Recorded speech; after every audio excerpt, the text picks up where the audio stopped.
As soon as you become the spirit, you just give up all those things that are destructive for us, automatically. No pressures are needed, no goading is needed, nothing of the kind. Automatically, because the spirit is the light, you get your enlightenment. Supposing I am holding a snake in my hand and it's not light. Somebody tells me it's a snake, I'll say, no, it's a rope. I'm holding on to a rope. But when there is a light, I just drop it. In a simple way. Nobody has to tell me, I see the light and it drops out. In the same way, you are an enlightened person. You can make out what is truth and what is untruth.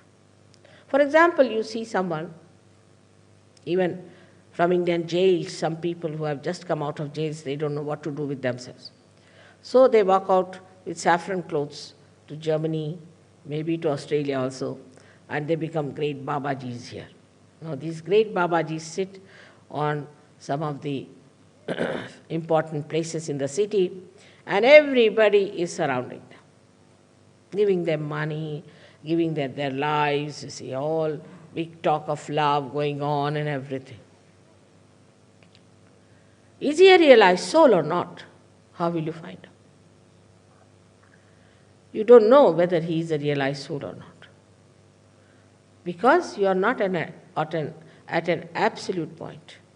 You are still in a relative understanding. Because this person is wearing this kind of a dress, is sitting very quietly there, so he must be a Babaji. You cannot recognize a person, whether a person is true or not.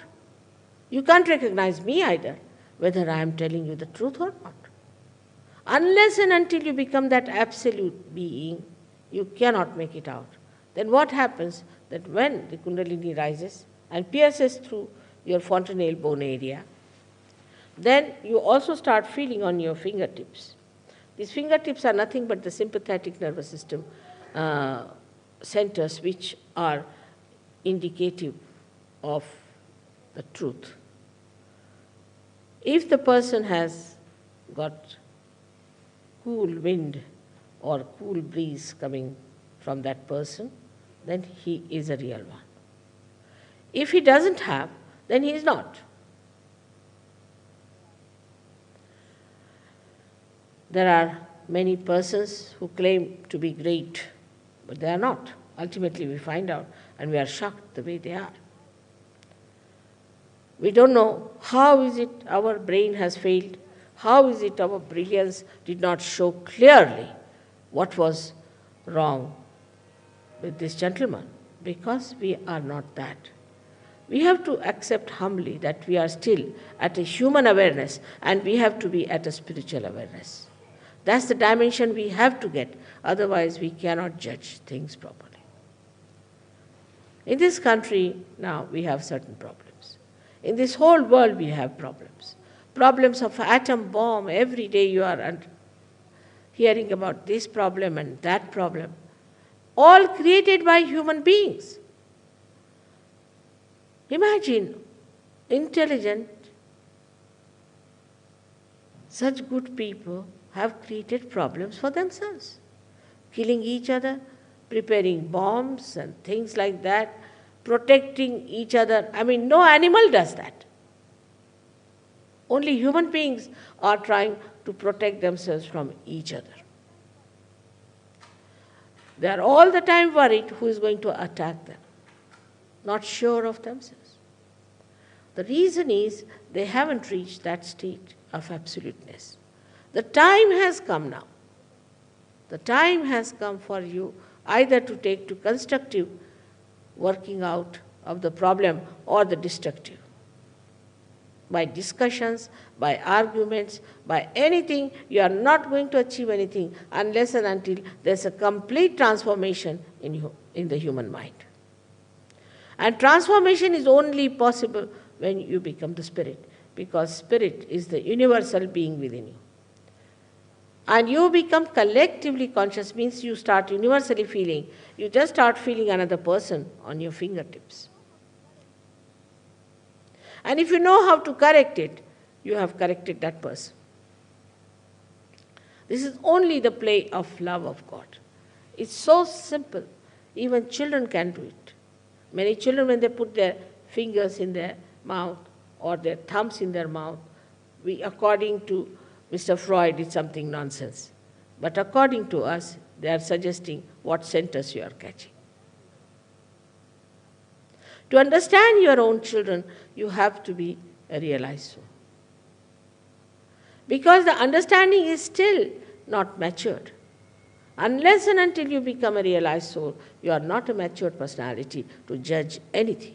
At that level, whatever you judge will have another point of view. You can take 10 small children who are realized souls. We have many like that. I type their eyes. Now ask them, what's the wrong with this particular person? They will all raise one finger, meaning this, or this finger. If said this finger means that person feels guilty for nothing at all. This is the Vishuddhi on the left-hand side. Or the right means he talks too much and he has problems here.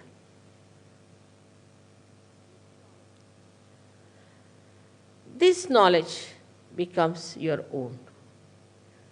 This is one of the powers I have described to you, that you feel the collective consciousness within yourself. Whatever you achieve in your evolution is a living process. It is not a dead process. It's a living process by which your central nervous system can feel what is around you, what is within you. What you call the parasympathetic nervous system gets activated.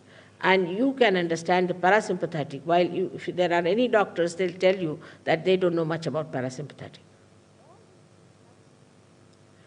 Now, all these things happen to you, and even if you are a child, you can manage the show. The second power you get is that you can raise the kundalini of another person. Like one enlightened light can enlighten another person.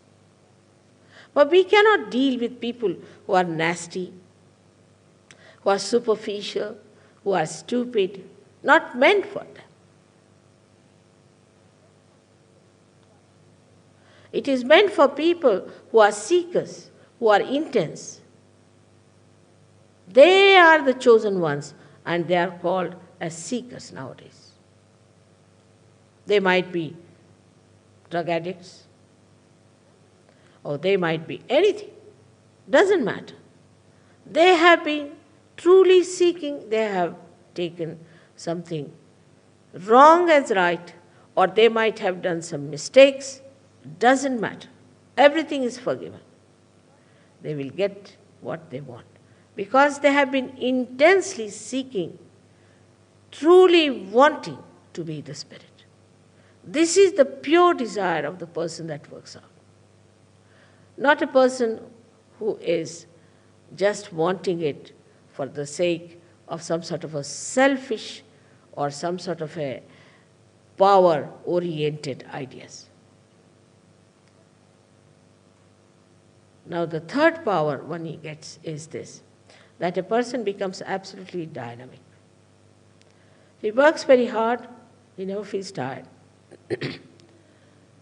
He can do things which he has never done before. I know of somebody who has never done anything artistic. Suddenly he started painting.